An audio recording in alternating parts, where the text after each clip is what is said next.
Hello student, good evening all of you. Dear students, today we study about some numericals depend upon the chemical equation.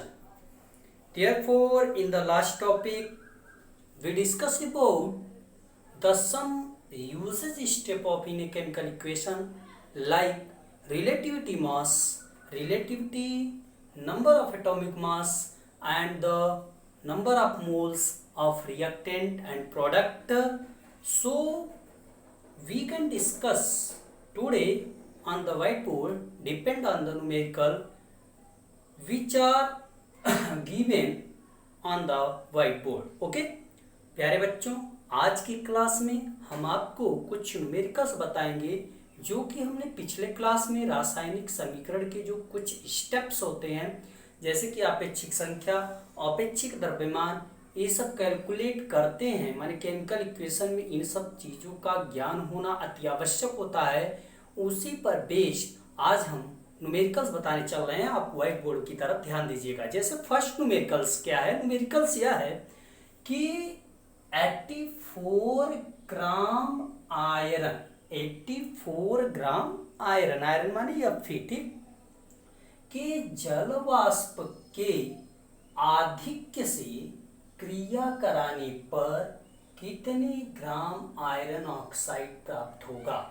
कहने का मतलब करागा 84 ग्राम आप iron ले रहे हैं और जल वाष्प माने H2O गर्म है, ठीक, उसकी अधिकता में आपने आयरन का रिएक्शन करवा दिया, माने Fe की क्रिया H2O से करवा दिया, तो कहा कितने ग्राम Fe3O4 प्राप्त होगा, माने कितने ग्राम आयरन ऑक्साइड प्राप्त होगा, इसी का कैलकुलेशन आपको करना। ओके, तो ध्यान दीजिए, पहले तो रिएक्शन दिखाते हैं।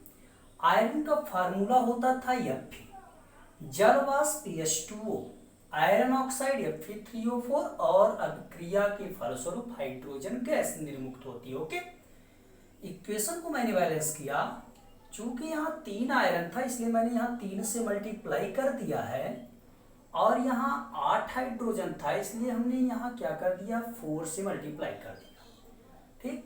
माने कह रहा आयरन का जल वाष्प से क्रिया और आयरन ऑक्साइड जो बनने का रिएक्शन होगा वह यह है 3Fe plus 4H2O arrow Fe3O4 plus 4H2, ठीक।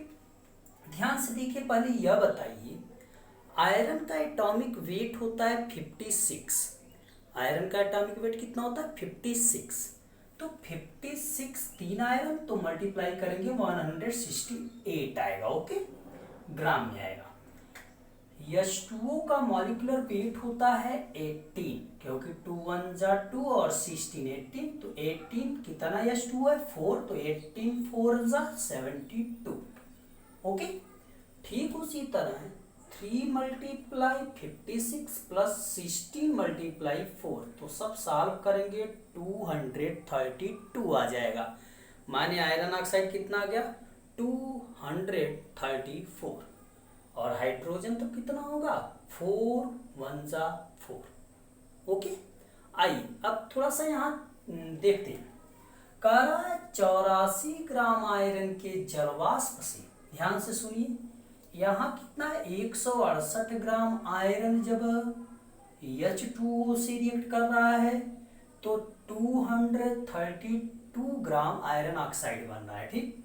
मैंने ये लिखा है 168 ग्राम आयरन 232 ग्राम आयरन ऑक्साइड बनाता है, तो 1 ग्राम आयरन 232/168, तो कितना कर रहा है 84 ग्राम आयरन, कितना आयरन ऑक्साइड बनेगा, मल्टीप्लाई कर दिए 116 ग्राम आयरन ऑक्साइड बनाएगा।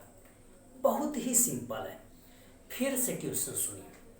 क्वेश्चन है 84 ग्राम आयरन जब जल वाष्प से माने H2O से रिएक्ट होता है तो जो आयरन ऑक्साइड बनता है वह कितना ग्राम बनता है।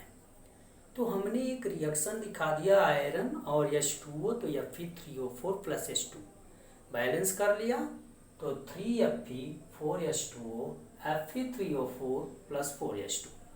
मैंने क्या किया, आयरन का जो एटॉमिक वेट होता है 56, तो 3 से मल्टीप्लाई कर दिया, 168 आ गया। H2O का मॉलिक्यूलर वेट होता है 18, तो 4H2 है इसलिए 72 आ गया। ओके, इसके बाद Fe3O4 का टोटल मॉलिक्यूलर वेट आ जाएगा 232, क्योंकि आयरन का 56 तो 3 आयरन मल्टीप्लाई कर दीजिएगा, और ऑक्सीजन का 16 होता है तो 4 ऑक्सीजन मल्टीप्लाई करके ऐड कर दीजिएगा। यहाँ हाइड्रोजन का 1 होता है तो 4 हाइड्रोजन, तो 4 हो गया। अब देखिए कह रहा है 168 ग्राम आयरन 232 ग्राम आयरन ऑक्साइड बनाता है, तो 1 ग्राम 232/168 ग्राम आयरन ऑक्साइड बनाएगा। तो 84 ग्राम जो बनाएगा वह 116 ग्राम आयरन ऑक्साइड बनाएगा। ओके, ठीक उसी पे डिपेंड सेकंड न्यूमेरिकल देखिए, कह रहा है कि 2 मोल एसिटिलीन, एसिटिलीन का फार्मूला C2H2 होता है, 2 मोल एसिटिलीन को वायु की अधिकता में जलाने पर कितने मोल CO2 प्राप्त होगा। ध्यान से सुनिए, एसिटिलीन C2H2 वायु की ऑक्सीजन से क्रिया करेगा तब तो जलेगा, माने C2H2 रिएक्ट किया O2 से, बन गया कार्बन डाइऑक्साइड और जल वाष्प, बैलेंस कर लिया तो C2H2 3O2 2CO2 और H2। ये तो रिएक्शन है कि एसिटिलीन ऑक्सीजन से रिएक्ट करके कार्बन डाइऑक्साइड बना रहा है। ठीक, अब देखिए कह रहा है 2 मोल एसिटिलीन, चूंकि यहाँ 1 मोल एसिटिलीन है, C2H2 एक ही बात, 1 मोल एसिटिलीन 3 मोल ऑक्सीजन से रिएक्ट करके 2 मोल CO2 बनाता है। अगर यही 2 मोल एसिटिलीन रिएक्ट करे, 2 मोल अगर ऑक्सीजन से रिएक्ट करे, तो स्वाभाविक बात है इसका डबल है, तो डबल माने 2 2 4 मोल कार्बन डाइऑक्साइड बनाएगा। बहुत ही सिंपल है, चूंकि 1 मोल एसिटिलीन 2 मोल कार्बन डाइऑक्साइड बना रहा है, तो 2 मोल एसिटिलीन 2 2 4 मोल कार्बन डाइऑक्साइड बनाएगा। बस यही तो है बताना आपको। ओके, तो डियर स्टूडेंट्स, इस पर जितना भी डिपेंड न्यूमेरिकल होगा आप सॉल्व करिएगा।